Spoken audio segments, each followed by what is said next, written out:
세션에 이른 아침부터 함께해 주신 여러분께 진심으로 감사 인사드리겠습니다. 오늘 진행을 맡게 된 아나운서 문솔입니다. 2001년에 출범해서 올해로 20회를 맡고 있습니다. 저희 제주포럼에 연합뉴스TV는 작년부터 함께하고 있는데요. 앞으로도 저희 연합뉴스TV는 제주평화연구원과 제주포럼 사무국과 긴밀히 협력하면서 시의적절한 글로벌 이슈를 항상 함께 논의하고 그에 대한 해법을 모색해 나갈 수 있는 뜻깊은 논의의 장을 만들어 나갈 계획입니다. 앞으로도 저희 연합뉴스TV 세션에 여러분들의 많은 관심 부탁드리겠습니다. 올해는 미중 글로벌 패권 경쟁, 대한민국의 역할과 미래라는 주제로 전병서 중국경제금융연구소장님과 최병일 법무법인 태평양 통상전략혁신허브 원장 겸 이화여자대학교 국제대학원 명예교수님께서 주제 강연을 함께 해주실 예정입니다. 네, 모두 함께 해주시면 감사드리겠고요. 지금 들어오고 계시는 외국 참가자들도 계셔서 잠시 동시통역기 안내해드리겠습니다. 오늘 행사는 이렇게 한국어로 진행이 됩니다만 한국어와 영어 동시통역 서비스가 제공이 됩니다. 저희 준비된 리시버 사용하시면 되겠고요. 채널 1번은 한국어, 2번은 영어 사용하시면 되겠습니다. Today's special session will be provided over in Korean, but simultaneous interpretation will be provided. Please use your receivers placed on your table or chair. Channel 1 is for Korean, 2 is for English. Thank you very much for your understanding. 자, 그럼 지금부터 연합뉴스TV 특별 세션 본격적으로 시작을 하겠습니다. 오늘 이 자리 준비해 주신 안수근 연합뉴스TV 사장께서 개회 말씀으로 오늘 특별 세션의 문을 열어주시겠습니다. 여러분 따뜻한 박수로 환영해 주시기 바랍니다.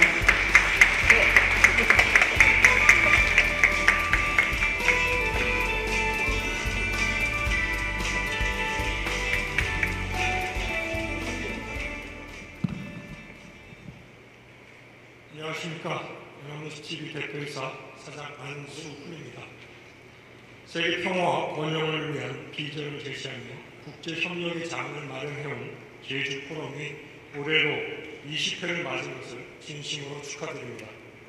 오랜 전통과 품격을 자랑하는 이 뜻깊은 자리에 연합뉴스TV가 지난해에 이어 올해도 특별 세션을 마련하게 돼서 큰 영광으로 생각합니다. 각별히 배려해 주신 오영훈 제주특별자치도 지사님과 포럼 관계자 여러분께 깊이 감사드립니다.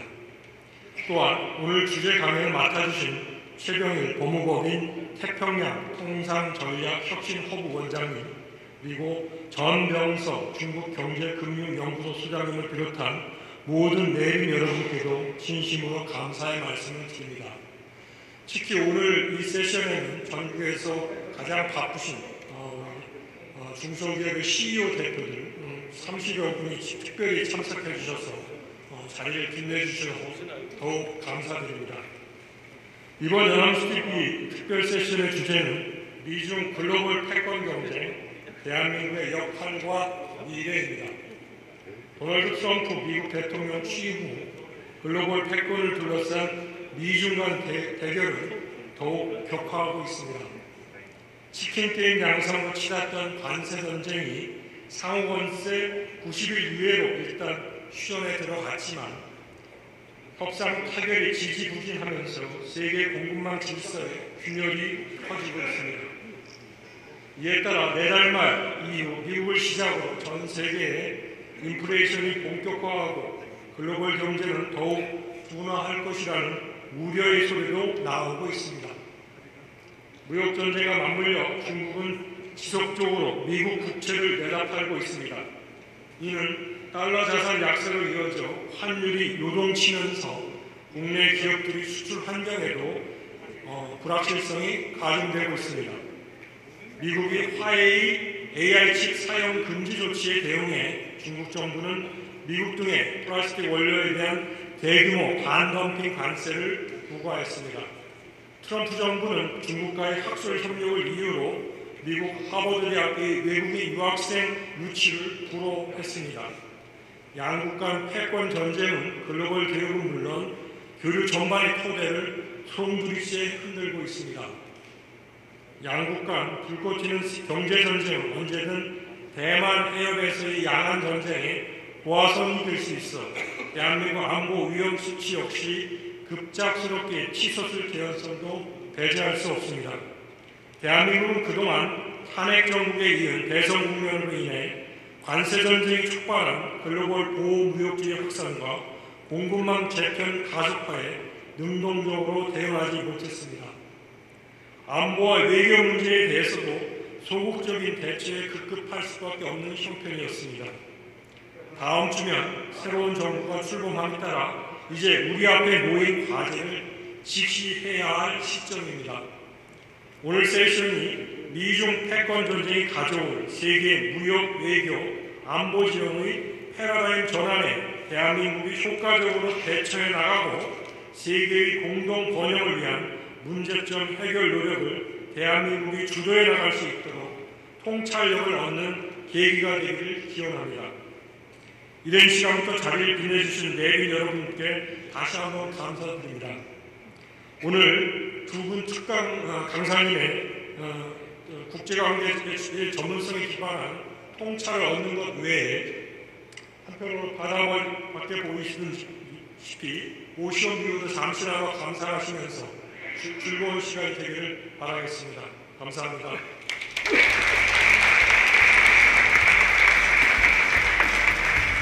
고맙습니다. 따뜻한 말씀을 또 마무리해 주셨는데요. 현 글로벌 정세에 대해서 잠시 소개해 주셨습니다.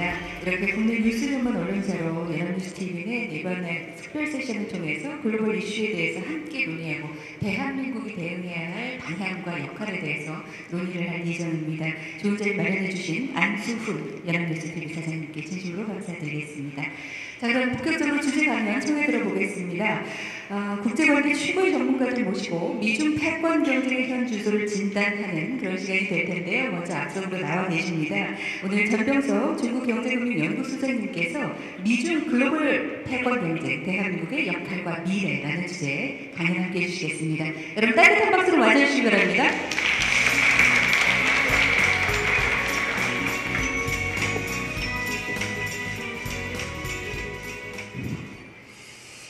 예, 안녕하십니까. 전병서라고 합니다. 정치하고 그 사업은 자주 뒤집으면 먹을 게 없다. 그래서 이 생선 굽듯이 해야 된다. 그런 말이 있는데요. 지금 미중 관계에서 놓고 보면 지금 그림에서 보시는 왼쪽에 계시는 대통령은 이 고기 굽는 법을 잘 모르신 것 같아요. 그래서 아침에 했던 말 저녁에 뒤집고, 오늘 했던 말 내일 뒤집고, 지난주에 했던 것 뭐 이렇게 되는데, 결국은 지금 이제 어떻게 돼야 하는 것이 굉장히 중요한 이제 뭐 의미인데요. 결국은 그 어공은요, 이 전투에 목숨 걸고 늘공은 전쟁에 목숨 겁니다. 그래서 미중의 관계를 지금 놓고 보면 굉장히 이제 우리가 어색하게 들리는 이유는 바로 그 때문에 그런데, 제가 4장으로 요약을 했습니다. 첫 번째, 트럼프 대통령이 지금 세계가 미국의 등을 짊어졌다고 하는 얘기를 하는데 이게 납작고 싶습니다. 그래서 여러분 지금 마약보다도 구하기가 어렵고 황금보다도 비싼 뭔지 아십니까? 바로 엔비디아 칩입니다. 마진이 이제 한 60% 되는데요. 지금 미국은 달러를 찍어서 돈 버는 비즈니스를 하는데 이게 마진 99.6%입니다. 그래서 지금 메이드 인 USA로 해결한다고 하는데 이 관세 54% 때려가지고 제조를 다시 미국으로 돌아올 수 있냐. 40년 전에 지나간 제조업이 이게 이제 있고, 또 하나는 미국이 트럼프 대통령이 전 세계 수입 시장에서 미국 차지하는 비중이 지금 한 13%밖에 되지 않습니다. 여기에 보복 관세 때려서 전 세계를 끌고 오겠다고 하는 것은 굉장히 낙관적인 거고요. 그래서 지금 놓고 보면 18세기 중산주의 부국 강경으로 이제 미국이 다시 돌아가겠다고 하는데 시대착오적입니다. 그래서 이게 진짜 약자 코스프레가 진짜 약자인가 좀 봐야 되는데, 미국의 진짜 시대는 바로 이겁니다. 그 통화 비중에서 아직도 60% 가까운 점유율을 갖고 있는 이게 진짜 힘이고, FRB 사이트에서 나오는데 $100 한 장 찍는데 돈이 얼마 들어가냐면 9센트 들어갑니다. 그래서 미국이 최근 이제 2003년 이후로 찍은 그 통화량이요, 4조에서 시작해서 20조를 찍었습니다. 그러면 원가 1,500억 들여가지고 16조 달러를 번 게 미국의 최근 한 20년간의 실력입니다. 이게 진짜 경쟁이고요. 그래서 그럼 어떻게 되냐? 돈 찍으면, 돈 뿌리면 죽은 고양이가 튀어오릅니다. 그래서 주가, 금리 다 이제 좋았던 것은 바로 이것 때문이고, 그래서 지금 보면은 비트코인이 수정부지로 올라가는데 그 사이 보면은 비트코인이 3번에 걸쳐서 100% 올라갔다가 80% 이상 폭락을 했는데 이번에는 그게 아니라 다시 고점 대비 150%로 기어 올라갔습니다. 이게 이제 트럼프 대통령의 엄청난 공헌인데, 그래서 지금 트럼프 대통령을 어떻게 보냐 그럴 때 총을 맞고도 살아난 신의 남자라고 얘기를 하지만 이게 신의 한 수인지 신의 악수인지를 좀 두고 봐야 됩니다. 그래서 지금 이게 분업 체계를 250년간 분업 체계, 데이비드 리카르도의 비교 우위론을 싹 무시하는 파묘하고 같습니다만 아담 스미스하고 데이비드 리카르도를 부가창시하는 이런 전략이 맞다 그러면 전 세계 경제학자들은 다 이거 보세요 그러죠. 그래서 이렇게 이제 놓고 보면 보호할 산업이 없는 데서 보호관세 때리는 것이 있냐, 그리고 지금 인당 소득 83,000달러의 나라에서 과연 메이드 인 아메리카가 되냐, 결국 저는 그렇게 생각합니다. 참모가 실리가 우리도 6월 3일에 새로운 정부가 들었지만 이 트럼프 대통령의 이제 지금 누가 봐도 이상한 전략은 바로 두 사람, 피터 나바로하고 스티븐 미란이 이제 경제정책에 중요한 역할을 하게 되는데 여기서 조금 문제가 있다. 그래서 트럼프 대통령이 금가업적으로 삼는 그 거래 기술은 자세히 보면 동맹하고 싸워서 적을 만드는 기술, 지금은 결과적으로 그렇게 됐고, 그래서 지금 세계 수입시장 13% 세계를 변화시킬 수 있다는 것은 좀 과장이 있다. 그리고 지금같이 분업하고 비교 우위론을 건드리면 공급망이 발현하게 됩니다. 그러니까 무슨 일이 벌어지냐면 지금까지 왔던 최근 40년간의 글로벌 스탠다드, 미국 기준이 이제는 두 개로 아메리칸 스탠다드하고 차이나 스탠다드로 걸려져 있습니다. 그래서 한국은 어떻게 하면 되냐? 결국 우리로서는 코스트가 미국에 파는 것과 중국에 파는 것 두 개를 다 준비하는 공급망의 재설계가 있어야 된다고 봅니다. 그래서 바로 이제 이 두 사람의 의견, 데스파이 차이나, 피터 나바로의 이 생각하고 스티븐 미란이 쓴 바로 오른쪽에 있는 저 논문이 지금 전 세계를 휘두르고 있죠. 그래서 그럼 앞으로 트럼프를 어떻게 가야 되냐 그럴 때 저는 그렇게 봅니다.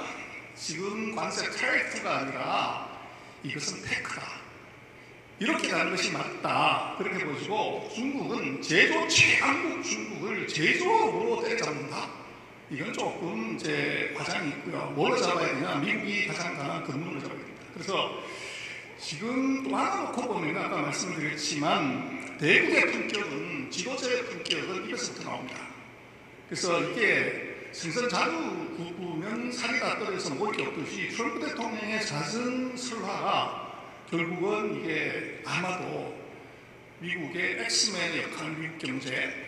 그래서 미국이 저보다 4년 동안 가마솥에 들어있는 이제 개구리 같은 역할, 그런 역할이 벌어지고 있는 것이고, 진정한 대국이 한다는 것은요, 후발업자들을 발걸어서 잡아들여서 못 오게 하는 것이 아니라 감히 따를 수 없게 세그램 앞서가는 거, 바로 또 세수압을 보라는 것인데, 결국은 지금 컴퓨터가 아니라 퀀텀으로, 셀컨덕터가 아니라 슈퍼컴퓨터로, 자동차가 아니라 EV, AV로 가는 것이 이게 답이지, 이게 지금 못 돌아오게끔 관세 때려서 막을 수가 있는 것이냐. 그래서 이렇게 보면 조금 문제가 있고요. 제가 드리고 싶은 오늘 얘기 들어드렸습니다. 트럼프가 만들어주는 세상은 저렇게 한 6가지가 있습니다.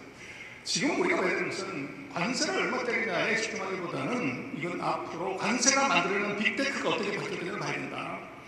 그래서 최근 이제 2018년 이후에 중국이 미국한테서 25% 보복 관세를 받았어요.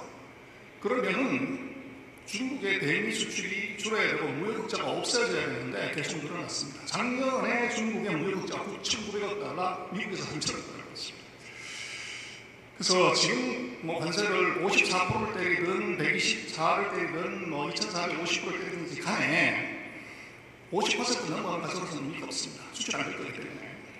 그러면 그걸 극복하는 이제 생산성의 향상이나 기술의 향상이 이게 문제가 될 건데, 만약에 중국이 최근 이제 7년 동안 했던 것 같은 7년 동안 칼을 한 자루만 갈아서 그 원가 극복을 하면 어떻게 되냐? 그러면 이제 세계 제조업을 완전히 장악하는 불상사가 생기는 거죠. 그래서 제가 볼 때는 이 빅테크가 어떻게 바뀌냐 봐야 되고, 두 번째는 텍스가 아니라 이제는 트럼프 대통령이 어설프게 건드린 분업과 이 비교 우위로는 공급망의 대혼란이 됩니다. 그래서 이제는 공급망이 경쟁이 되는 그런 시대가 올 수밖에 없고, 그리고 앞으로 이제 트럼프 대통령이 정말로 미국이 제조업을 해결시키려면 설령 다크 팩토리, 사람이 아닌 불 꺼진 공장에서도 생산을 할 수 있는 AGI 시대가 와야 되는데, 그게 되려고 하면 AI가 발전해야 되겠죠. 트럼프 대통령 텍스를 얘기했지만 그게 풍선 효과는 AI의 무지막지한 발전을 합니다. 세 번째는 결국은 AI가 만든 인프라 경쟁인데, 앞으로 미중의 전쟁이 AI라고 하면 이건 반도체 데이터 센터, 전력 물입니다. 이걸 누가 더 효율적으로 잘 갖춰주냐는 것이 이제 경쟁의 핵심이고, 그래서 지금 대만해협하고 말라카협이 제가 보기엔 3차 대전의 진앙이 될 가능성이 없습니다. 전 세계 첨단 반도체 93%가 대만해협을 하고 있고, 중국은 자기가 필요한 석유의 86%를 말라카협을 통해서 하고 있습니다. 이게 이제 중단되는 순간에 전 세계는 엄청난 이제 변화를 겪게 되겠죠. 그래서 한국 같은 경우는 지금 그 AI 쪽에서 참 깝깝한 일이 많은데, 나중에 잠깐 다시 말씀드리겠습니다. 그다음 또 하나 질문은 AI가 아니고 빅테크가 아니라고 했지만 원자폭탄보다 더 무서운 폭탄이 났습니다. 그게 뭐냐면 소폭이 아니고요, 사폭입니다. 사이버방입니다. 해킹을 당하는 순간에, 우리 최근에 유심칩에서도 문제가 됐지만 이거 한 방에 미국이든 중국이든 한국이든 다 날아가는 있습니다. 앞으로 소위 말하는 시큐리티 산업이 무지막지하게 커질 수 있는 가능성이 있어 보입니다. 그래서 저는 이번 트럼프 대통령이 이제 집권하면서 만들어진 큰 트렌드를 두 개만 집어내라고 하면, 첫 번째 아세안 업그레이드, 두 번째는 차이나 리턴입니다. 그래서 이것은 한국에 어떤 의미를 주냐고 하면, 결국 멕시코, 캐나다를 먼저 때렸고, 미국의 정말 우방인 한국, 일본, 인도, 대만, 호주를 먼저 때렸습니다. 그리고 유럽을 때렸죠. 정작 중국은 내버려뒀고요. 그래서 이렇게 되면 월마트에서 파는 물건의 60%가 메이드 차이나는데, 이것의 우회기질을 다 틀어막게 되면 어떻게 되냐? 결국은 풍선 효과, 미국이 이쑤시개, 마스크, 장난감, 헤어드라이어를 만들지는 못합니다. 그러면 지금까지 공급을 했던 중국, 베트남, 한국, 일본, 이들 지역을 우회하는 지역은 바로 아세안입니다. 그래서 아세안의 새로운 무상이 이건 필연적이고, 한국으로서는 이걸 어떻게 이제 여기를 통해서 발전하는 문제를 고민해야 될 것 같고, 두 번째는 차이나 리턴입니다. 그래서 지금 중국 정부는 금융 경제계획을 짤 때 대미 수출이 0이 되는 것을 가정하고 짰습니다. 그래서 어떤 얘기를 했냐면, 이제는 우리는 내수에 올인한다. 그리고 미국 같은 경우는 정말 우리 40년에 우리 패러다임을 바꿔야 되는 것이, 지금까지 40년간 우리는 미국의 소비재 수출하고 중국의 순간재 수출해서 경제 성장했는데요. 정말로 갑자기 미국은 이제는 제조업을 부흥시키고, 중국은 소비를, 이걸 성장의 축으로 삼는다고 하면 한국의 새로운 스트래티지, 새 정부의 가장 중요한 과제는 40년간의 우리 생산부조 수출구조를 풀어야 되는 거죠. 미국에다가 생산재를 팔고 중국에다가 소비재를 팔아야 되는 이 전략을 재설계해야 됩니다. 공급망을 완전히 재설계하는 것이 아마 새 정부의 가장 큰 과제일 겁니다. 그래서 이걸 이제 어떻게 할 거냐 하는 것이 아마 새 정부의 큰 과제이지만, 그 사이에 우리가 해왔던 능력, 이걸 보면 아마 새 정부가 잘해낼 거다, 그렇게 생각합니다. 그래서 제 얘기의 결론은 이미 말씀을 드렸고, 잠깐 데이터만 한번 보겠습니다. 우선 미중대전이 앞으로 어떻게 가는지 볼 때, 관세 전쟁 묻지 마라. 그건 그냥 드라이브 샷이다. 오늘 아마 이 세미나 끝나고 시원하게 이제 받아보시면서 드라이브 샷 치시겠지만, 제 경험으로 보면요, 드라이브 샷 많이 치시는 분 중에서 싱글 저는 못 봤습니다. 정말 싱글은 따박 쳐가지고 이게 갖다 붙이는 거죠. 지금 미국이, 제조업이 없는 미국이 150%든 240%든 50%든 관세를 때린다고 하는 것은 이것은 쇼다. 그래서 미중의 앞으로 전쟁은 무역으로 시비를 걸고 기술로 목을 졸고 금융에서 도토를 하는 것이다. 이게 미중 전쟁의 이제 핵심이고, 그래서 우리 최근 4년 동안에 탈중국, 한미경쟁 끝났다 그렇게 얘기를 했는데, 제가 볼 때는 2025년 하반기를 기점으로 우리는 다시 리턴 투 차이나 시작을 것 같아요. 중국이 내수 시장을 키우면서 이 소비재 시장을 확 열게 되는 그런 상황이 벌어졌고, 한국이 지금 0% 성장을 뛰어넘으려고 하면은 새로운 시장을 개척을 해야 되는데, 우리 바로 옆집에 새로운 시장이 열린다는 것이죠. 그래서 지금 미국과 중국의 전쟁에서 누가 이길 거냐 하는 건데, 여러분 트럼프 대통령의 적은 누굴까요? 시진핑? 중국? 저는 안 되라고 봅니다. 미국의 적은 미국 안에 있다. 월마트와 애플이 트럼프 대통령의 최대 적입니다. 월마트에 파는 물건이 60%가 매일 차이가 납니다. 그래서 공급망이 별 문제가 없을 때는 소비자가 막 맞습니다. 그러나 공급망에 단절이 생기는 순간에 수송기간 90일을 떼서 3개월이 지나게 되면 재고가 스탑아웃 되는 순간에 그때부터는 공급자가 가게 됩니다. 그래서 월마트 매장에 60% 매장이 비게 되는 순간에 어떤 일이 벌어질 거냐, 이건 이제 명약만 하고요. 두 번째는 애플입니다.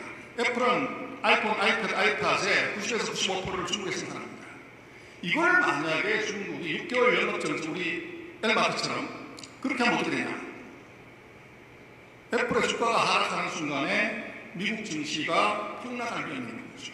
그래서 이게 이제 문제가 될 것 같고요. 그래서 중국은 그럼 어떡할래? 그러는데 중국은 대미 수출이 안 되면 중국은 망할 거다 이렇게 생각하는 것이 이제 보통의 관념인데요. 팩트를 체크하면 중국은 지금 수출에서 먹고 사는 나라가 아닙니다. GDP에서 수출이 차지하는 비중이 17에서 19% 정도 되고요. 그 중에서 미국에 얼마를 하냐 그러면 15%를 합니다.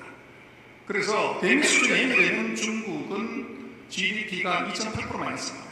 근데 중국은 지금 소비가 GDP의 56%인데 이걸 5%만 올리면 대미 수출이 0이 되는 것을 카드할 수 있습니다.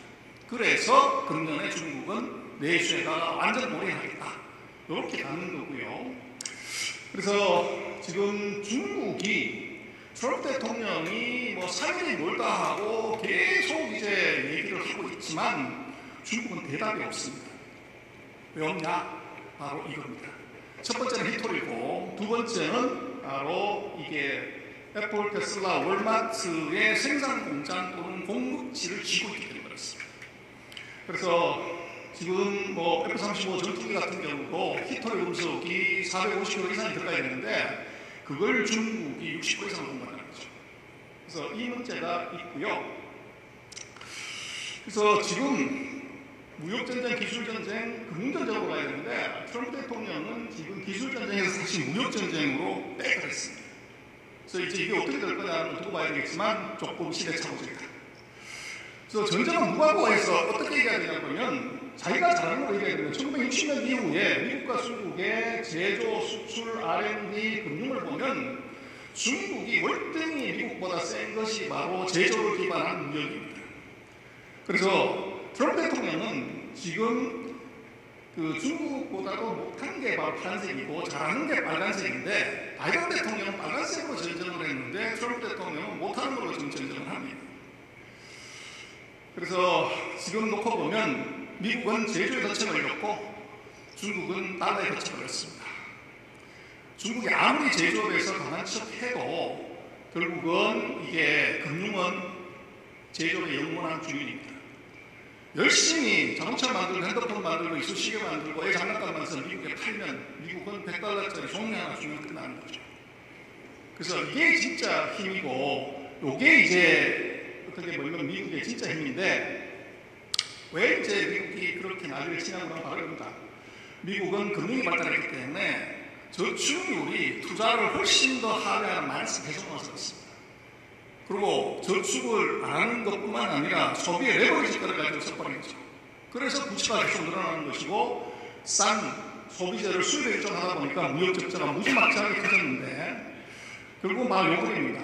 무역적자가 커지면서 500만 명 가까운, 570만 명 가까운 블루칼라 노동자들이 이번에 트럼프를 단절시킨 거죠. 이 사람들이 실업자 되면서 제조업이 문제가 됐고 이번에 트럼프 대통령이 대선에서 러스벨트 지역에서 당신들 일자리 찾아줄게. 그래서 이제 표를 받는 거죠. 근데 재미난 것은 왜 미국은 트럼프 대통령은 1기 때는 중국만 패다가 이번은 유럽도 패고 아시아도 패고 멕시코도 패고 캐나다를 패냐. 이게 정말 큐리어시티예요. 결국은 싸움의 기술을 보면 한 명만 패라는 것인데 트럼프 대통령은 전 세계를 상대로 패고 있습니다. 이유는 바로 이겁니다. 1기 때는 미국의 무역 적자에서 중국이 차지하는 비중이 65에서 69였는데 지금은 29%가 됐어요. 그래서 무역 적자를 줄이려고 하면 중국만 패서는 나머지 71% 때문에 해결책이 없기 때문에 전 세계와 상대를 벌이고 있는 거죠. 그래서 지금 미중의 전쟁은 왜 이제 이게 미국은 저렇게 난리를 치고 중국은 조용하게 있냐, 다물고 있냐는 결국은 참고서 다르게 된 것 같습니다. 지금 트럼프 대통령은 소위 말하는 장사의 기술이죠. 아트 오브 딜을 가지고서 하는데 결국은 장사의 기술은 손익의 이 전략은 돈 되면 들어가고 돈 안 되면 빠질 수가 있습니다. 들락날락하죠. 그런데 중국은 대안이 있기 때문에 소위 말하는 전쟁의 기술, 목숨을 겁니다. 바로 손자를 보는 거죠. 시진핑은 뭐 거래 기술을 쓸 만한 실력이 안 되기 때문에 손자의 책을 레퍼런스를 씁니다. 손자의 레퍼런스에는 이게 이길 싸움만 하고 거기서는 목숨을 거는 겁니다. 목숨을 거는 쪽하고 손익을 거는 쪽하고 붙었을 때 이제 누가 이길 거냐는 것이 지금 우리가 바라보고 있는 미중전쟁의 이제 배운 것 같습니다. 그래서 공장은 어디다 지어야 하는가 볼 때 관세 많이 때려주는데 보조금 많이 주는데 지어야 됩니까? 아니면 공장은 시장 가까운 데 지어야 됩니까? 여러분 생각해보세요. 지금 많은 CEO분들 우리 정부가 55% 관세 때려준다고 했을 때 철강화, 조선, 기계, 자동차, 장난감, 패션이 한국으로 돌아올 수 있습니까? 그게 답은 간단하게 있고요. 그래서 지금 중국 같은 경우는 두티, 트럼프 텍스를 속에서 화장실에서 웃고 있는 이유는 자기가 가장 강한 제조업을 갖고 트럼프 대통령이 싸움을 걸었다는 거죠. 그래서 이게 지금 이제 중국은 미국은 그렇게 얘기를 하는데 조용하게 있는 것이고, 그래서 제가 볼 때는 트럼프 대통령은요 T가 아니라 I로 말합니다. 그래서 금리가 올라가게 되면 난리가 나는 것인데 결국은 한 나라의 정책이 경제가 어느 정도 건강하고 튼튼하게 가자는 것은요 전문가한테 물어볼 필요 없습니다. 가장 잘 맞추는 최고의 전문가가 있는데요. 그게 뭐냐면 돈입니다. 저는 여의도 금융에서 30년 일을 했는데요.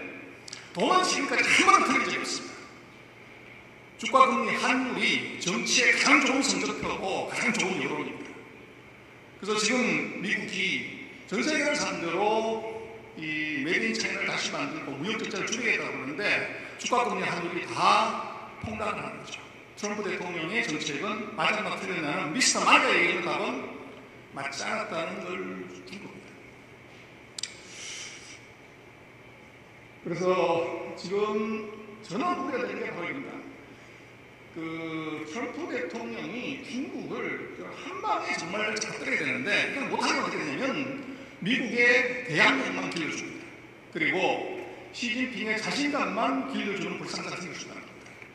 그래서 이게 가장 두려운 일이고, 그래서 앞으로 한국은 어떻게 하려고 할 때 두 가지 가능성이 있다고 보는데 우리는 중국의 소비 시장이 크는데 다시 어떻게 중국으로 들어갈 것이냐 여기에 대한 전략이 있어야 되고, 결국은 제가 볼 때는 미국이 관세로서 중국을 자초시키기는 뭐 어렵고요. 그럼 결국 뭘 할래? 아까 보여드렸던 것처럼 미국이 가장 강한 금융시장을 가지고 소공개할 가능성이 높고 우리는 중국의 금융시장에서 돈을 버는, 또 생각해보시면 여러분 삼성전자 우리나라에 삽니까? 하이닉스 우리나라에 삽니까? 너무 당황스러우신가요? 지금 핸드폰 꺼내셔가지고 네이버 직원란에 하이닉스 한번 쳐보시죠. 외국인 지분율이 얼마인지 55%입니다. 지분율로 보면 하이닉스는 외국인 기업입니다. 우리가 20조 이익 벌면 11조는 외국인이 가져갑니다. 여러분 철강화, 조선, 기계, 반도체, 핸드폰, LCD 이 기술이 우리나라 기술입니까? 미국에서 일본 갔다 한국 왔다가 지금 중국이랑 대만하는 거죠. 그러면 미국하고 일본은 철강화, 조선, 기계, 반도체 한국한테 기술 넘겼다고 징징거리고 울고 난리 났다고 얘기를 합니까? 아닙니다. 결국은 금융은 사람 삶의 행적 갖고 돈 먹는 것이고, 금융은요 역사가 선진국 후진국에 투자해서 먹는 것이지 후진국이 선진국에 투자해서 먹을 역사가 없습니다. 에이, 무슨 그런 소리를 하냐. 최근 4년 동안 미국은 뭘 사도 다 먹었는데 그렇게 얘기하죠. 그것은 최근 100년 중에서 가장 많은 돈을 2020년부터 미국은 풀었고요. 태풍이 불면 돼지도 날아다닙니다. 그런데 최근에 보면 주가가 훅 떨어지면서 이거 뭐 이상하다 이렇게 보는 거죠. 투자의 세계는 영원한 성장산업도 영원한 사행산업도 없습니다. 싸면 사고 비싸면 파는 거죠. 그래서 지금 놓고 보면 그 미중의 관계에서 변화는 어디서 오냐면 금융시장을 보면 됩니다. 금융이 돈이 어디로 가냐를 보면 패권이 어디로 가냐면 황금을 보면 되고 세상이 어디로 가냐는 돈을 보면 됩니다. 지금 돈이 가리키는 그림은 최근 4년 동안 미국의 전 세계 주가가 가장 최고치를 갱신했지만 최근 4년 동안 사상 최저치를 갱신한 나라가 딱 한 나라였죠. 중국입니다. 그런데 작년 9월 이후로 매그니피센트 세븐 M7라는 회사들의 주가가 4년 동안 겨우 올라갔다가 급락하기 시작하고요. M10, 중국의 M10은 주가가 쓱쓱쓱 계속 올라가고 있습니다. 이건 무슨 얘기냐면 이미 변화가 있다는 거죠. 그래서 그 변화의 조짐은 중국의 각성이 하나 있고 또 하나는 트럼프 대통령의 이 액션이 이게 반작용이 나왔다는 겁니다. 그래서 제가 볼 때는 한국의 미래는 지금 새정부부터 시작해야 되는 것은 2025년부터는 이 중국 수법과 금융을 어떻게 활용할 거냐 이것이 문제 보여요. 그래서 트럼프 대통령이 무소 부린 것 같지만 이게 무섭습니다. 지지율 역대 최저, 역대 대통령 중에서 취임 100일 후에 정치가 빠진 적이 없는데 트럼프 대통령은 빠졌습니다. 이게 이제 트럼프 대통령이 바로 정책을 바꾼 이유고요. 그리고 아까 말씀드렸지만 작은 생선 굽듯이 이제 사업이든 정책을 해야 되는 제가 물어봤습니다. PT한테 요새 시진핑 심정이 어떠니 그랬더니 이런 그림을 그려줬습니다. 화장실에 눕고 있는 거죠. 아침에 바꾸고 저녁에 바꾸고 하루 전날 바꾸고 일주일 바꾸는 이런 정책, 거기서 친구를 적으로 만드는 기술이 지금 트럼프의 거래 기술입니다. 그런데 중국은 문제가 없냐 있습니다. 바로 이건데 중국의 제조업에 종사하는 이제 노동자들이 2억 1천만 명인데요. 만약에 15%가 대미수출 비중만큼이 이제 미국 관련 수출에 종사하는 노동자들이라고 하면 앞으로 석 달 뒤에 이 사람들이 다 실업자가 되는 거죠. 왜 제너바 합의에 중국하고 미국이 같이 나와서 협상에 나왔냐 그러면 트럼프는 미스터 M이 웃었고 중국은 1900만 명의 실업자가 석 달 뒤에 나올 것을 두려워해서 나온 겁니다. 그래서 지금 누가 이길 거냐는 얘기를 많이 했지만 지금 미국에 관세 얘기를 하는 사람이요 저렇게 4명이나 있습니다. 다 이제 다른데 어제 이제 나온 걸 보면은 미국에 이제 급브레이크가 걸렸다. 근데 그 급브레이크가 뭐냐고 하면 법원이 CIT가 지금 트럼프가 했던 상호관세는 이게 적절하지 않다, 무효다 이렇게 판결을 한 거죠. 그래서 이게 이제 문제가 되긴 하는데 문제는 이게 비상조치법에 의해서 미국이 우리하고 똑같이 이제 무역적자가 수행하는 것이 비상사태라고 정리를 하면서 이걸 액션을 했는데 법원이 보는 건 아니라는 지금 그럼 무역적자가 70년부터 나왔는데 70년 이후로 미국 계속 비상사태란 말이냐? 이렇게 돼 있고 그 이전 74년에 만든 무역법에 보면은 무역적자가 났을 때 어떻게 대응해야 된다는 내용이 있다는 거죠. 그래서 그 내용을 적용을 해야지 이걸 전 세계를 상대로 전쟁하는 것은 틀렸다. 하지 말라고 하는 것이 대표입니다. 문제는 이거 CIT가 연방항소법원에 이게 소원 신청해가지고 결론 내는데 이게 6개월에서 1년 걸립니다. 그리고 대법원에서 최종 판결 받으려면 또 이만큼 걸린다는 거죠. 그래서 일단은 뭐 여유가 있다고 얘기하지만 트럼프 대통령이 이 스탠스를 바꿀 가능성은 거의 없어 보입니다. 그래서 지금 제마 합의는 뭐 많이 보셨기 때문에 넘어가고요. 그래서 요 얘기 잠깐 기억드리겠습니다. 그래서 앞으로 세상은 저는 아까 말씀드렸던 아시안 업그레이드하고 차이나 스펙을 다시 좀 보고 싶은데 지금 이게 아세안 시장이 새로운 미국의 수입의 대체지고 중국하고 유럽이 다시 빠지고 있습니다. 저게 이제 그러니까 이게 바로인데요. 4월달까지 보면은 이 중국의 대미 수출은 마이너스 25%인데요. 아세안 국가들은 다 20%에서 30% 늘어났습니다. 바로 풍선국가 바로 나오는 거죠. 그래서 이 문제가 있고, 그 다음에 이제 기술 문제에 있어서 보면 지금 엄청난 주가가 올라간 이제 산업들이 있는데, 지금 중국 같은 경우를 보면 앞으로가 뭘 좀 봐야 되냐 그러면 바로 전기차입니다. 전기차는요, 앞으로 AI가 전쟁이라고 하는데 AI의 가장 큰 AI가 매일 데이터를 공부를 시켜서 머리를 좋게 하는 것인데 지금 공부를 핸드폰으로 시킵니다. 핸드폰을 하는 데이터를 가지고 하는데 앞으로 자율주행 자동차가 되면 자율주행 하는 데는 스마트폰의 800배에서 2700배 정도 데이터가 나옵니다. 이걸 매일 이제 공부를 시키는 거죠. 이렇게 되면 이제 난리가 나겠는데 지금 앞으로 세상은 핸드폰이 아니라 AV가 될 건데 자율주행 자동차 지금 이 자율주행 자동차 전기차에서는 전 세계 누구도 지금 중국을 따라갈 수 없습니다. 그래서 지금 생산, 판매, 공급망 여기서 완벽한 세계 1등이 지금 중국이고요. 그래서 지금 이 1920년대에 보면 지금하고 똑같은 스페니시 플루가 생기고 나서 그게 신기술이 등장한 게 자동차입니다.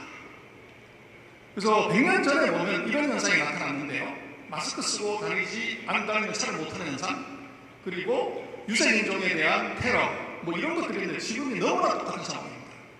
그래서 최근 100년간의 역사를 보면 자동차가 세상을 바꿨고 노트북이 세상을 바꿨고 핸드폰이 세상을 바꿨지만 앞으로는 날아다니는 이 자동차, 밖에 달린 핸드폰이 세상을 바꿀 확률이 높고요. 그래서 지금 놓고 보면 똑같이 100년 만에 코비드-19이 있었고 지금 전기차가 자율주행 자동차가 새로운 기술로 들어왔습니다. 그래서 여기서 큰 아마 변화가 있을 것 같고 여기서 이제 어떻게 돈을 먹냐 하는 것이 이제 과제가 될 것 같습니다. 그리고 더 무서운 것은 오른쪽에 보시면 저런 이제 수없이 많은 카메라, 라이더를 달고서 거리를 돌아다니는 저 차들은 저런 이제 간첩이라고 하죠. 완벽한 간첩들이 전 세계를 돌아다니는 지금 모델이 될 수도 있다. 그렇게 보이시고요.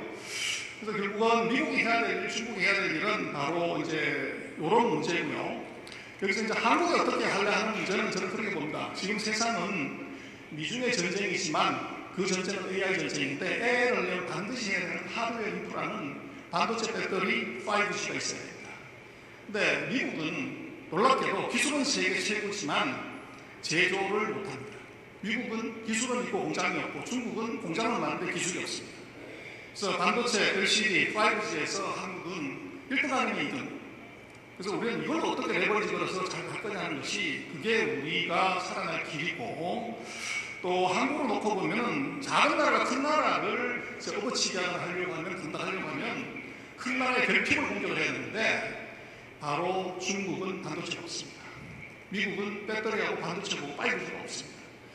그래서 여기서 경쟁력을 크게 키우려고 하면 바로 돈을 줘야 되는 거죠. 그래서 지금 AI 시대는 이 미중의 전쟁이 아니라 세계 전쟁입니다. 그런데 우리는 그런 첨단산에 대한 보조금을 지금 재벌 기업한테 돈을 준다? 그건 말도 안 되는 얘기야. 이게 이제 정치권의 시각이지만 저는 그렇다고 하면 미국은 왜 외국 기업한테 돈을 주냐는 거죠. 그래서 지금 AI 전쟁 시대에 이 첨단산업 세계는 거기에 주는 보조금은 민간 기업에 주는 보조금이 아니라 이건 국방비입니다. 국방비를 아끼면 나라가 약해지는데 한국으로서는 지금 다른 나라보다도 잘하고 있는 산업을 어떻게 키울 거냐 여기에 이제 힘을 모아야 되고 거기서 아마도 이제 AI 전쟁에서 한국의 생존 해법이 나올 것 같습니다. 예, 시간 나왔네요. 제 얘기는 여기까지고요. 제 핸드아웃은 나중에 그 주최 측에 얘기하시면 다 공유하실 수 있도록 하겠습니다. 예, 굉장히 고맙습니다.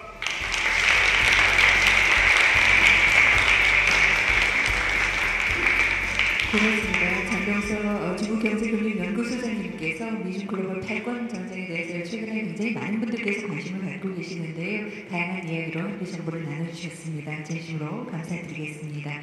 계속해서 두 번째 강연 여러분과 함께 청해 듣겠습니다. 두 번째 강연은 최병일 법무법인 태평양 풍산전략혁신허브 원장 겸 이화여자대학교 국제대학원 명예교수님께서 강연해 주시겠는데요. 역시 미중 패권 경쟁과 한국 경제라는 주제로 함께해 주시겠습니다. 박수로 맞아주시기 바랍니다.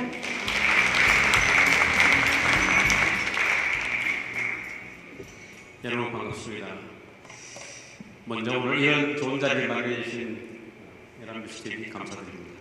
제주 포럼 초기부터 이제 꾸준히 왔는데 처음에는 이런 제주 평화 포럼이었던 것 같고 제주 포럼을 바뀌었는데 아마 제가 온 중에 이런 오션뷰 룸에 사는 게 처음인 것 같은데 제 기억이 맞다면 여기는 아마 굉장히 20년 전에 대한민국 그 드라마에서 아주 공전 히트를 친 오은인의 무대였던 것 같습니다. 그리고 이제 오션뷰를 쭉 보시면 태평양이죠. 태평양을 쭉 내려가면 아까 전병수 소장님께서 말씀하신 대만해협, 말라카이도 쭉 나옵니다. 굉장히 평화스러운 바다 그리고 평화스러운 요트가 펼쳐지지만 미중 간의 패권 경쟁이 잘 관리되지 못하면 그리고 충돌하게 되면 여기는 평화의 바다가 아니라 먹구름이 불려오는 그런 바다가 될 수 있다. 그래서 저는 저한테 주어진 시간 동안 파도가 이제 끊임없이 밀려오지만 파도를 만들어내는 바람이 뭔지에 대한 그 이야기를 한번 해보겠습니다. 저는 정치 이야기가 아닌 경제 이야기에 국한해서 제 발표를 해보겠습니다. 금년 4월 2일 트럼프 대통령이 백악관 로즈가든에서 바람이 이제 쌀쌀하게 부는 날이었는데 자기 지지자들 그리고 강요를 모아놓고 이 간판을 내걸었죠. 전 세계를 상대로 미국에게 막대한 무역 수지 적자를 안겨주는 상품 분야에 이런 국가를 타겟으로 해서 그 국가별 맞춤형 관세를 매기겠다. 리시프로컬. 저는 이것을 이제 나중에 세계 역사는 이렇게 쓸 거라고 생각합니다. 2025년 4월 2일은 트럼프가 스스로 자유의 날, 리브레이션 데이를 명명했지만 미국이 설계하고 미국이 물건을 만들고 미국이 건물을 만들고 또 정축을 하고 많은 이 세입자를 받았던 WTO를 스스로 파괴하고 걸어나온 날이다. 왜냐하면 제가 90년 초반에 WTO 설립 협상을 제네바에서 면령했습니다만 그때 WTO 이제 가장 기본 정신 그리고 WTO 이제 게트 체제 기본 정신이 뭐냐면 어느 국가든지 같은 상품에 대해서는 똑같은 관세를 내고 물건을 수출할 수 있는 권리를 가지고 있다는 거예요. 그게 MFN 비차별 정책이죠.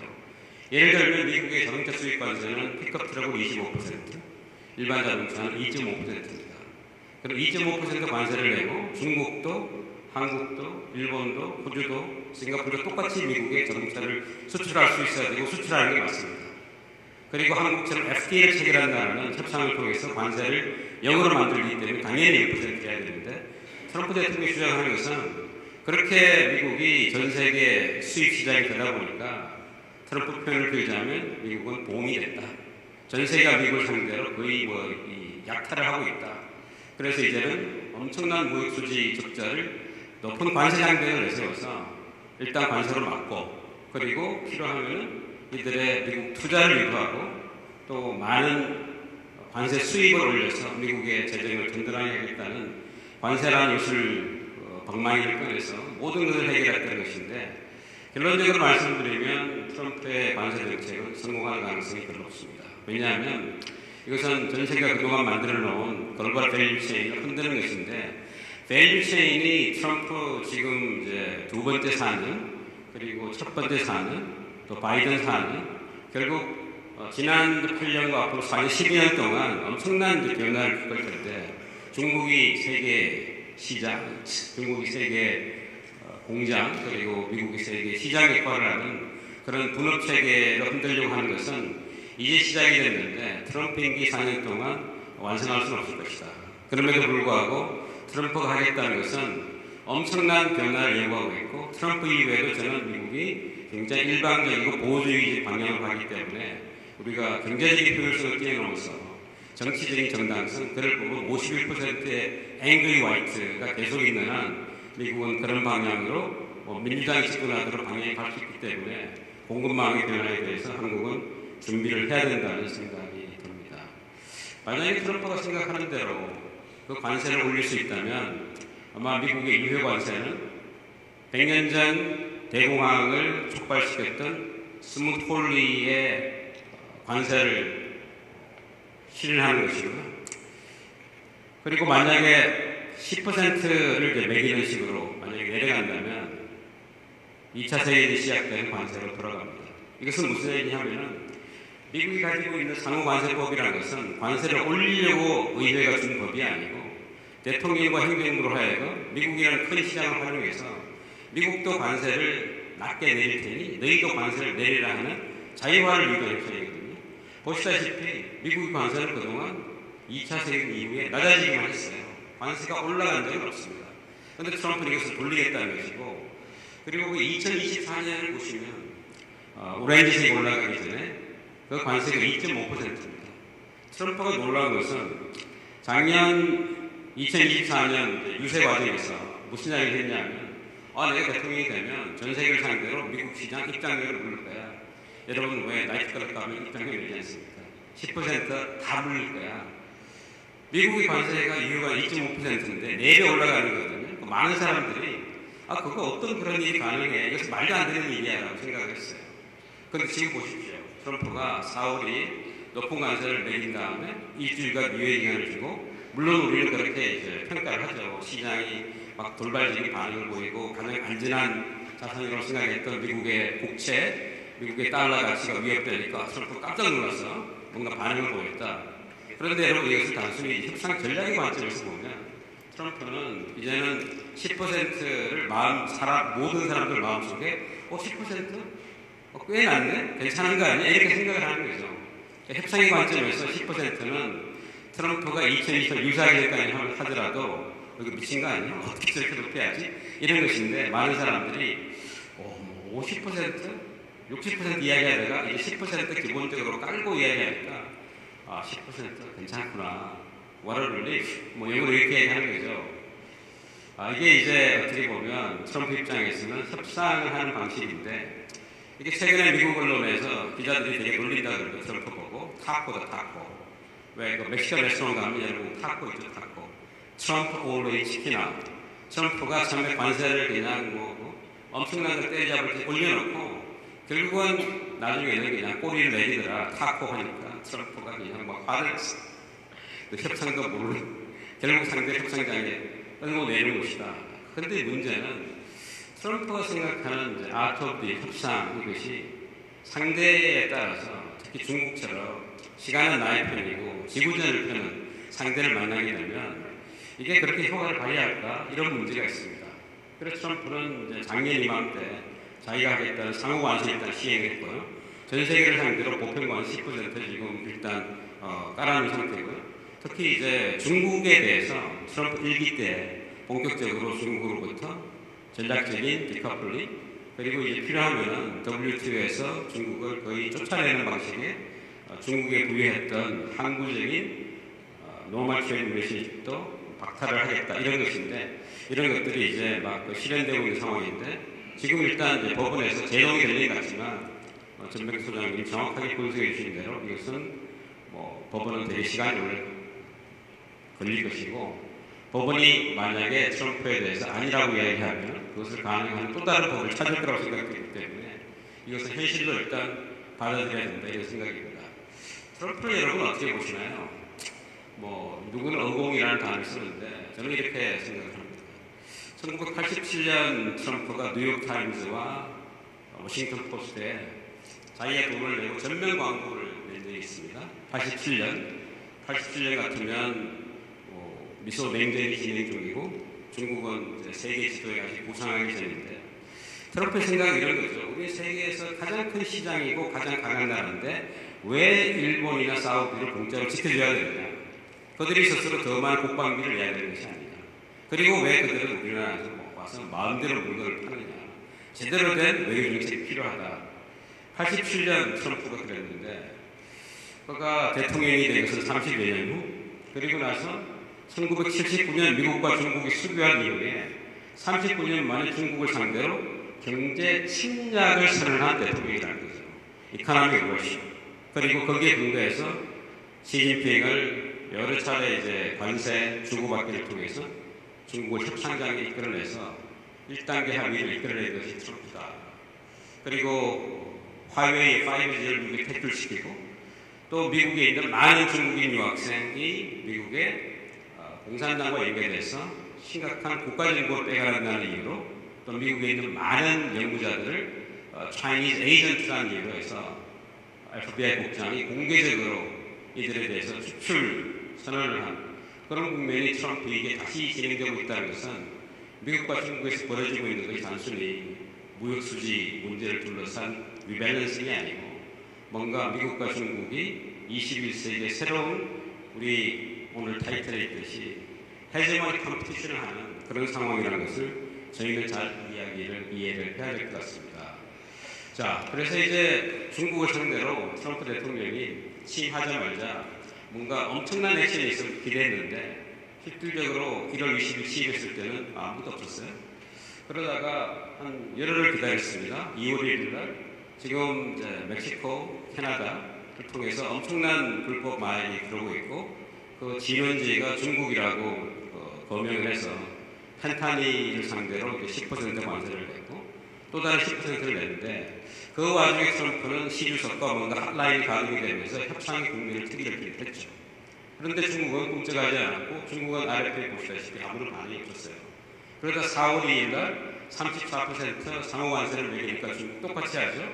그리고 그 다음날 50% 매기니 중국 똑같이 합니다. 그러니까 중국은 이에는 이, 눈에는 눈. 미국의 트럼프가 하는 것을 우리 체스라고 보면 여러분 체스를 보시는 게 있습니다. 체스는 어떻게 게임이 흘러가는 체크메이트하면 이기거든요. 가장 강한 적의 핵심을 찌르면 게임이 끝나는 겁니다. 그런데 중국은 바둑을 두는 거죠. 집을 짓는 겁니다. 몇 수를 내다보고 마지막에 판세를 계산했을 때 우리가 이기는 게임을 하기 때문에 자, 그래서 145% 대 125%는 정말 말도 안 되는 그러니까 중국의 상해에서부터 미국으로 가는 모든 배들이 중지되는 그런 상황인데 그 사이에 중국은 우회로를 찾고 있는 것이죠. 이 상황은 누가 보더라도 지속되지 않는 루즈입니다. 왜냐하면 미국은 많은 소비자들을 중국에 의존하고 따라 중국 제품이 없으면 아마존 그리고 월마트 이런 매장이 텅텅 빈다는 전병선에서 말씀하셨고 동시에 그럼 중국은 휘토를까지 장악하고 있으니까 중국이 유리하다? 글쎄요. 왜냐하면 이 상황이 계속이 되면 중국의 많은 제조업에 목을 메고 있는 사람들이 오늘은 휴가가지만 모레는 이제 실업자예요. 이 많은 실업자들이 숫자는 정확하게 저희가 모릅니다. 중국 통계가 분명하게 안 나왔으니까. 아까 전명 소장은 이제 1,900만이라고 말씀하셨나요? 그 정도인데, 자, 그러면 이제 중국 제조업 인구에 비해서 작은 퍼센트지만 이미 자본주의에 맛을 본 중국 사람들이잖아요. 소련하고 굉장히 다르다고 생각하시면 그들의 불만을 아무리 억눈다고 해서 될 수 없는 거예요. 그러니까 둘 다 루즈고 제네바에서 합의를 해서 일단 미국은 30%로 내리고 미국은 10%로 내려서 90일 동안 협상을 하자는 합의에 도달했는데 자, 이런 상황입니다. 그러면 시장에서의 이 관측은 트럼프가 1단계 합의를 2020년 1기 대통령 마지막에 체결했는데 거기에 핵심은 거의 2천억 달러에 해당되는 미국산 농산물, 에너지 등등을 중국이 사기로 약속을 한 거죠. 그러니까 무역 수지에 대한 많은 이제 조정을 하는 것인데 이게 1단계 합의 사진인데요. 1단계 합의 사진을 잘 보시면 뭔가 좀 이상합니다. 왜냐? 트럼프 옆에 앉아 있는 사람은 시진핑 주석이 아니에요. 정상적인 외교 프로토콜은 아니죠. 시진핑 주석은 1단계 합의가 미국에게 뭔가 자기가 사진을 찍히게 되면 두고두고 역사에 남는다고 생각해서 나타나지 않았죠. 베이징에. 그리고 트럼프는 그러면 이 자리에 앉지 않고 미국의 협상 수석 대표가 앉아야 되는데 왜 그러면 트럼프가 이 사진을 찍느냐? 트럼프의 오디언스는 미국의 자기 51% 지지자죠. 바로 이 때문에 중국을 협상 테이블에 앉고 중국으로 하여금 뭔가 딜하게 했다. 왜냐하면 79년에 미중이 수교한 이후에 어느 대통령도 중국을 협상 테이블에 앉아서 이렇게 포괄적인 무역 수지 조정하는 협상을 체결한 적이 없습니다. 대부분 중국에 대해서 WTO 틀 안에서 문제가 있으면 제소를 하고 그리고 설득을 하고 타협을 하고 그 틀을 이야기했지만 트럼프는 WTO라는 틀을 박차고 나와서 관세 사용법을 나름대로 파악을 한 거거든요. 자, 그럼 이제 미중 간의 협상이 벌어지면 어떤 의제가 논의가 될까요? 물론 이 의제를 논의하는 것 자체도 엄청난 협상이 같은데 제가 봤을 때 크게 한 4개라고 우리가 있는 것 같습니다. 무역수지 문제가 있고요. 그리고 보라색으로 사용했던 보조금 문제, 또 생산설비 과다 문제, SOE 국영기업 문제, 기재권, 또 이제 중국이 또 미국 오매불만 기대하고 있는 금융시장 개방, 또 사이버 스킬 이런 문제가 있는데 이런 이슈는 트럼프 1기 때 협상을 강하게 주장했지만 중국이 이런저런 이유로 끝까지 타결을 거부하는 그런 상황이에요. 그러면 90일간에 여기 타협이 있다? 제 손에 장의식입니다. 절대로 없습니다. 그리고 90일 안에 90일 안에 저는 딜이 있다고 생각하지 않아요. 그 딜의 이제 기간은 또 고분일처럼 늘어질 텐데, 대신 미국이 그렇게 이제 강공을 하는 펜타닐에 대한 우회 수출 그리고 원산지 이 문제는 아마 중국이 이거는 해결할 수 있는 문제라고 생각이 되고, 그 이외에 지금 이제 문제가 되고 있는 이제 통화 문제 이런 것들은 대개 중국이 굉장히 질질 끌 것이다. 그래서 중국 협상 전술은 이런 거잖아요. 숫자는 우리가 이야기할 수 있다. 그런데 체제는 이야기할 수 없다. 아까 전병수는 뭐라고 말씀하셨죠? 모든 이 무역 수지 적자를 우리가 역으로 만들 수 있는 전략까지 가지고 있다. 이 정도로 이제 중국이 준비를 했다는 이야기가 있습니다. 자, 저는 이제 어떻게 보는가 하면은 중국의 숙제는 이런 거라고 보는 거죠. 중국이 상품 분야에 연간 무역 수지 흑자가 지금 1조 달러 돌파했어요. 엄청난 거죠. 왜냐하면 왜 이게 엄청난가 하면 이미 트럼프 1기에 25% 관세가 작동하고 있고요. 바이든 관세를 내리지 않았습니다. 그런 과정에서 중국이 멕시코, 베트남이랑 우회로가 있지만 그거 빼고 지금 이제 무역 수지 흑자를 기록했는데, 저 흑자의 30%가 미국이 오롯이 책임을 집니다. 자, 그러면 30%를 감당할 수 없다. 그러면 30% 감당할 수 없다는 이야기는 무슨 이야기죠? 단기적으로는 미국 수출이 막히는 거잖아요. 그러면 일하던 중국의 남부에 있던 중서부에 있던 사람들 전부 일단 휴가를 보내야 되는 거예요. 공장이 안 들어갑니다. 우회를 찾기 전까지는 공장을 다시 돌릴 수가 없어요. 그리고 우리가 미중 이야기를 하다 보니까 EU 이야기를 못했는데, EU가 또 책임지는 게 30%대예요.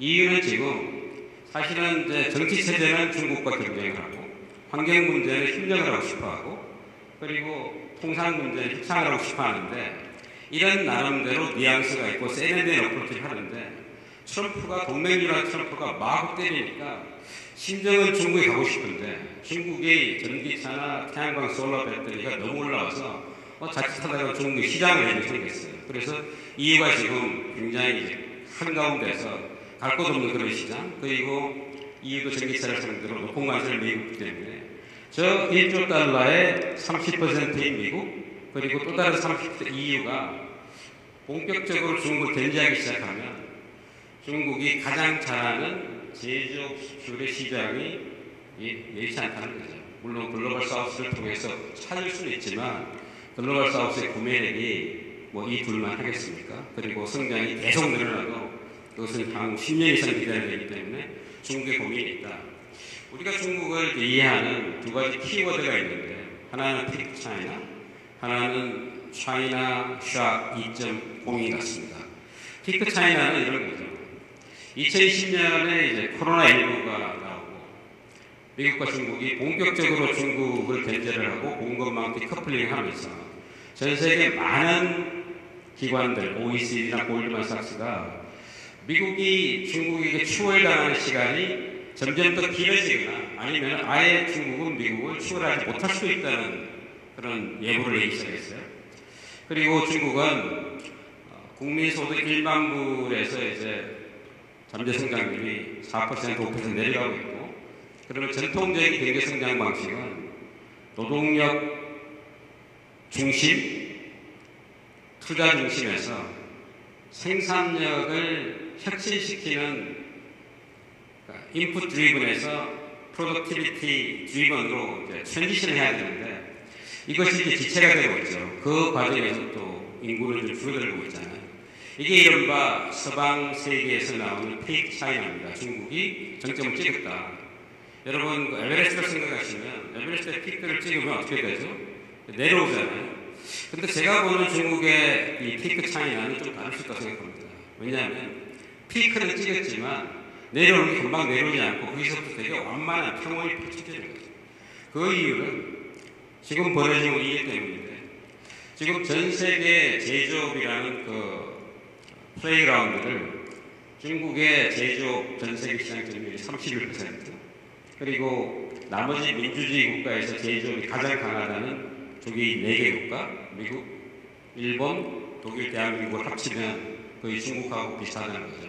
그런데 단순히 우리가 생각하는 무슨 그런 식의 이제 노동력 중심, 자본 중심의 제조업이 아니고 기술 혁신이 들어간 제조업이 중심이 되면 중국이 계속 커지고 있어서 차이나샵 1.0은 중국이 독일을 내치고 일본을 내치고 G2가 된 거라면 차이나샵 2.0은 지금 그린 트랜지션으로 가면서 전기차, 태양광 패널 그리고 전기차 핵심의 배터리 산업을 배팅을 한 지구상의 많은 국가들, 독일, EU, 미국을 제치고 오히려 중국이 최대 플레이어가 되고 있다. 그리고 BYD가 만드는 것이 단순히 싼 중국 차가 아니고 거의 혁신적인 전기차다. 5분 충전하면 거의 5시간 가고 그리고 그것이 배터리 자체가 아니고 물론 중국 배터리 모든 배터리를 가지고 있지만 그 자체가 하나의 이제 새로운 놀라운 소프트웨어인 거죠. 그래서 중국에게 엄청나게 투자한 독일계 자동차 기업이 이제는 독일 시장 줄 테니 중국 기술 달라고 요구해야 돼. 이런 역전 현상이 벌어지고 있습니다. 그러면 앞에서 이야기한 차이나 피크 이야기가 만약에 팩트라고 여러분 생각하시면 차이나샵 2.5 연결하면 중국이 피크에 도달했지만 새로운 사이클이 와서 그쪽 피크로 옮겨가는 게임을 할 수 있다는 거죠. 그런데 문제는 지금까지 이야기는 제가 공급만 이야기했잖아요. 그런데 우리는 시장을 알고 있습니다. 아무리 공급을 쏟아내도 받아줄 시장이 없으면 이게 스케일을 받는 한계가 되잖아요. 그러니까 중국의 문제는 이런 거죠. 사실 오늘 이제 제가 말씀드릴 미중 간의 패권 경제의 미래가 이 그래프가 다 설명하고 있다고 생각이 되는데 왼쪽은 중국이고 오른쪽은 미국인데 우리 GDP를 구성하는 소비 그리고 투자, 정부 지출 그 다음에 넷 엑스포트를 보시면 중국이 지금 이제 가계 소비가 40%를 넘지 못하고 있습니다. 39%고 중국은 세계 공장인데 31% 제조업 생산 능력인데 중국에서 그 제조업 받을 수 있는 내수 소비는 13%입니다. 그러니까 18%를 세계에서 받아야 돼요. 그런데 지금 제가 보여드렸다시피 미국과 EU가 점점 더 보호주의가 되고 장벽을 쌓으면 꽤 많은 부분을 중국이 흡수를 해야 되는데 그것을 이제 굉장히 심플하게 해서 세계 공장에서 세계 시장으로 갈 수 있느냐. 아까 우리 전 소장님께서 이제 내수 5.5%포인트 작심하고 올린다. 제발 그렇게 됐으면 좋겠습니다. 왜냐?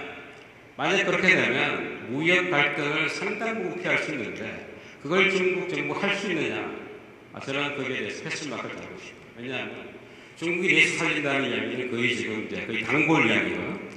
이게 제가 대학원 박사과정 시험 문제 같으면 학생은 어떤 정답을 써야 되는가 하면 이렇게 중국이 제조업 강국이 되고 차이나샵 2.0으로 전 세계를 돌파하고 있는데 예전처럼 글로벌레이션이 돌아가는 시기 같으면 받을 시장이 있기 때문에 문제가 없는데 이제는 시장이 선진국에서 막히고 있다. 그러려면 이 선진국의 통상 공세를 압박하는 동시에 그런데 완벽하게 해소되지 않잖아요. 그러면 받을 그 시장을 다변화해야 되는데 글로벌 사우스는 하세울이니까 꽤 많은 부분 중국 소비자의 지갑을 열게 하거나 중국 정부가 돈을 써야 되는데 그게 이 쌍순환이라고 2020년 코로나가 와서 중국 카드를 받았어요. 5년 동안 못하고 있습니다. 그러면 이쯤 되면 못하는 것인지 안 하는 것인지 질문을 던져봐야 된다는 생각이 들고요. 우리가 지금 이제 심각한 내수 침체라고 그러잖아요. 그게 49%거든요. 그럼 중국이 39% 어느 정도 여러분 아실 거예요. 반면 미국은 자기들이 가행할 수 있는 수단을 넘어서 엄청난 소비를 하고 있는 거죠. 69%. 그러니까 이 둘이 그동안 갈등 없이 온 것은 글로벌 공급망과 글로벌 분업구조에 우리가 서로 합의했기 때문에 그런 겁니다. 그런데 그 합의가 사라지고 있어서 이 싸움이 어떻게 되는지 보려면 중국은 저기 짙은 푸른색으로 칠하는 가계 소비가 꽤 많이 올라가야 되고요. 미국은 저기 있는 이 소비 부분이 내려가는지 아니면 중국이 아닌 다른 국가로 다시 아웃소싱을 해야 되는데 그 아웃소싱을 해야 되는 국가 가운데 중국을 제외한 나머지 국가들이 있을 것이다. 그리고 그 대목이 트럼프가 중국 하나만 때리면 되지 왜 아시아 국가들까지 관세를 때리느냐. 중국의 우회 수출로가 됐지만 사실은 그들이 중국을 대체할 수 있는 그런 소비재 공급기다. 이런 생각을 해봅니다. 그래서 미국과 이제 중국의 이제 패권의 향배를 생각했을 때 중국은 절대로 타협할 수 없는 게 있죠. 대만 문제, 또 티벳 문제, 뭐 이런 이제 문제가 있고요. 또 역사에 대한 문제, 티라멘 광장에 벌어진 일, 그리고 중국의 체제, 발전 경로 이런 거에 대해서는 이제 난미고식으로 이야기를 하잖아요. 대신 무역수지 적자, 흑자, 그거 우리가 대량 구매할게 이 정도로 딜할 수 있어요. 스몰 딜이죠. 왜냐하면 근본적인 딜을 하려면 오늘 우리가 이야기했던 기술에 대한 견제는 지금도 계속되고 있지 않습니까? 그리고 경제 안보 논리가 계속되고 있고 지금 하버드를 필두로 해서 많은 대학이 중국 학생 비자 내주지 않고 있고 또 방문학자들 루비오 국무장관이 국가안전보하고 다시 이렇게 협업을 해서 이 문제를 본격적으로 건드리겠다.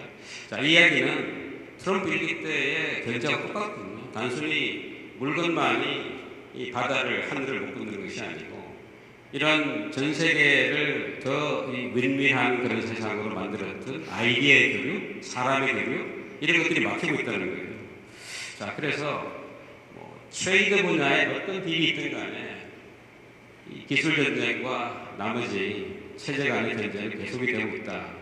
우리가 알다시피 이제 금년 초에 딥시크에 충격을 받았지만 미국 의회가 딥시크에 엔비디아 어떤 칩 사용하지 못하게 했는데 들어간 거 아니냐 이런 견제가 계속이 되고 있고 그리고 미국의 파워 엘리트들은 미중 간의 이 테크 라이벌리가 이미 한 5, 6년부터 시작이 되고 이것은 계속 간다 이렇게 보고 있는 것이죠.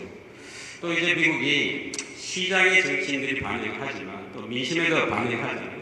2년에 한 번씩 선거가 있습니다. 4년에 한 번씩 대선이 있고 보시다시피 중국의 호의적인 여론과 비호의적인 여론이 2016년 이전까지는 되게 비등비등했어요. 50대 50, 50대 45. 그러다가 2017년 트럼프 집권 이후에 마치 가위의 양날을 쫙 벌린 것처럼 너무 이제 반중 정서를 갖고 있는 미국 시민들이 많기 때문에 이런 상황에서 중국하고 우리가 다시 뭔가 잘 보자는 이런 정치 세력이 다수를 차지하지 어려운 세상이다. 그래서 제 이야기를 이제 끝내고 싶은 것은 우리가 지금 살고 있는 세상은 1989년 왼쪽에 보인 베를린 장벽이 무너져서 이제 전 세계가 체제 경쟁을 없고 어느 나라가 그 국민들을 더 배불리 해주느냐 그 경쟁이 글로벌리제이션 시대 그것이 2016년 트럼프의 집권 본격적인 중국에 대한 견제 그리고 거기에 관망하고 있었던 이유마저 이 미국 편에 들 수밖에 없었던 2020년 2월 푸틴의 우크라이나 강제 침공 이 사이의 시간이 30년 정도예요.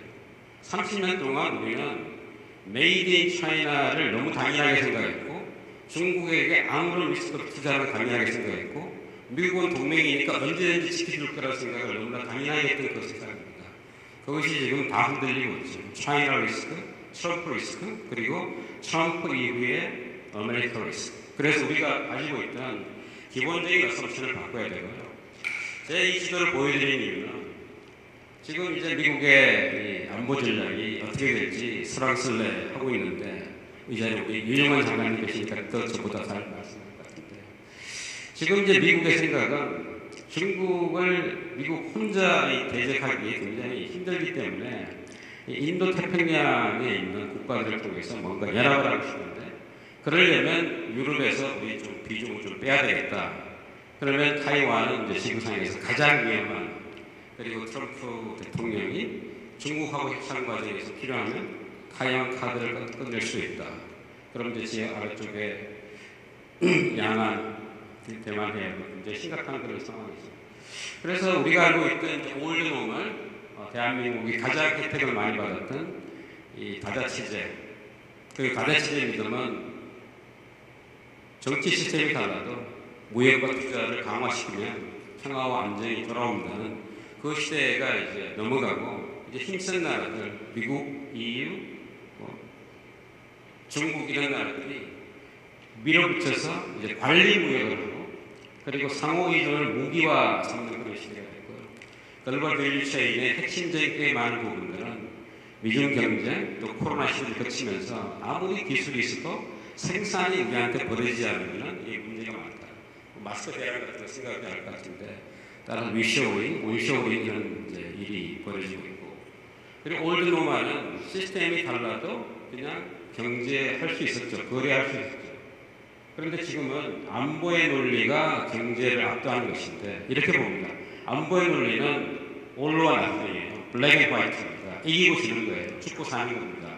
그러니까 어떤 비용이 들든지 간에 이겨야 되는 안보의 논리는 경제의 논리는 51대 49예요. 그러면 51대 49로 어떤 프로젝트를 채택하느냐 마느냐 그 결정이 안보의 논리가 들어가면 어떤 세상이 되는 건 아시겠죠. 그래서 올드 노멀에서 뉴 노멀로 급속하게 옮겨가고 있고 지난 8년간 그런 과정이 있고 트럼프 4년간은 더 그런 과정이고 그리고 여러분 아마 이렇게 물어보셔야 됩니다. 2028년 11월 미국 선거에서 누가 대통령이 됩니까? 이 뉴 노멀은 또 가수가 됩니까? 올드 노멀로 돌아갑니까? 만약에 내기를 걸 수 있다면 저는 올드 노멀로 돌아가는 복원력은 잊어버렸다고 거기에 내기를 걸겠습니다. 자, 그래서 이 글로벌 스플라이 체인의 미래를 보는데 이제 미중 간의 이제 경쟁이 같지만은 사실은 이제 두 개의 다른 플레이들도 있고 미국 계속 우위를 유지하려면 미국에게 만든 과학기술의 우위를 유지해야 되는데 지금 미국이 벌어지고 있는 것이 과연 그런 것인지에 대해서는 의문이 있고요. 중국은 아까 말씀드린 대로 저런 숙제가 있고 EU 같은 경우에는 혁신이 사라졌기 때문에 뭔가 계속 뉴 노멀에서 새로운 전략이 나오고 있는데 EU는 여전히 올드 노멀 세상에 살고 있다는 것이고 아시아에 있는 많은 국가들은 그들이 차이나 플러스 원의 그 원이 될 수 있느냐 아니면 차이나를 대체할 수 있는 원이 되느냐에 대해서 상당한 전략 공간이 있는 것 같습니다. 이야기를 마치고 그래서 결론적으로 말씀드리면 대한민국은 올드 노멀에서 세계적인 수출대국, 제조업 강국, 선진국으로 올라갔죠. 그리고 그때는 경제와 안보가 양립하는 시기였습니다. 그런데 경제와 안보가 양립하지 않는 세상이 지금 8년간 됐어요. 계속 벌어지고 있습니다. 그런 상황에서 제조업 수출 대국의 지위를 유지하는 게 쉽지 않다는 것이고 그리고 이제는 모든 나라들이 반도체 공장을 짓겠다는 신산업 정책이에요. 그런데 우리만 안 하고 있습니다. 그러다 보니까 운동장이 점점 우리한테 불리한 상태로 기울어져 가고 있어요. 뭔가를 해야 됩니다. 그리고 더 중요한 것은 우리가 지금 제조업 강국이지만 제조업이 GDP 차지하는 비중이 4분의 1이에요. 나머지 거의 압도적인 부분은 서비스에서 벌어집니다. 서비스업은 지금 수십 년째 제자리거든요.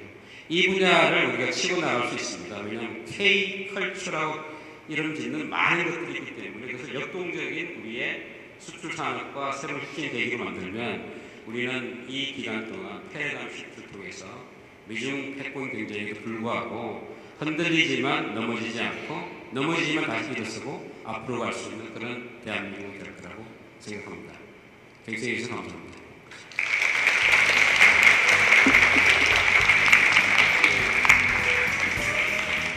그렇습니다. 다양한 경제 지정학적 위기에도 우리 대한민국이 또 그 돌파구를 찾을 수 있다는 희망의 메시지로 마무리 함께 해주셨습니다. 다양한 정보를 나눠주신 최병일 법무법인 태평양 통상전략혁신 허브원장 겸 이화여자대학교 국제대학원 명예교수님께 진심으로 감사 인사드리겠습니다. 길지 않은 시간이었습니다만 미중 글로벌 패권 경쟁 대한민국의 역할과 미래라는 주제로 지금 우리 대한민국이 어떤 역할을 해야 되는지 그리고 여러 가지 해법을 어떻게 모색해야 되는지 생각해 볼 수 있는 시간을 잠시 가져봤습니다. 연합뉴스TV 특별 세션 여러분과 함께 했는데요. 끝까지 자리해 주신 여러분께 진심으로 감사 인사드리면서 오늘 세션은 여기서 마무리 짓겠습니다. 함께 해주신 여러분들께 다시 한번 감사드리겠습니다. 고맙습니다.